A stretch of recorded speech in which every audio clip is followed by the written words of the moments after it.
La finale de la Ligue des Champions est un événement incontournable pour les amateurs de football, et la bonne nouvelle vient de tomber, à partir de 2028, TF1 reprendra la diffusion de ce match tant attendu.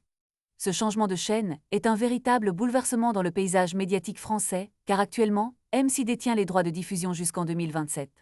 Les fans se souviennent encore de la dernière finale, où le Paris Saint-Germain a triomphé contre l'Inter Milan avec un score écrasant de 5-0. Avec cette annonce, l'excitation monte alors que la première retransmission sur TF1 est prévue pour le printemps de 2028. Cette période marquera un retour en clair pour les téléspectateurs qui pourront suivre le match sans abonnement.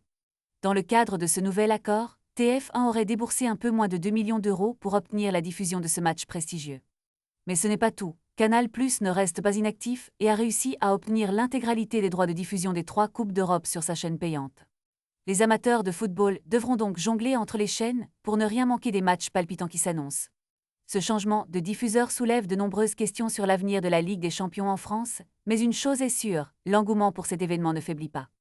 Les débats autour de la qualité des retransmissions, des commentaires et de l'analyse des matchs vont sans doute reprendre plus belle.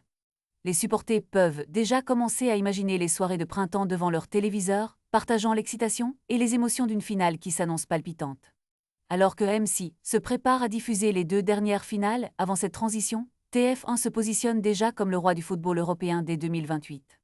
Les enjeux sont haut placés pour la chaîne, et il sera intéressant de voir comment elle saura capter l'attention des téléspectateurs pour faire de cet événement un rendez-vous incontournable. En attendant, les fans peuvent savourer chaque match des phases éliminatoires et rêver des grandes rencontres à venir, car la Ligue des Champions est plus qu'une simple compétition, c'est une célébration du football.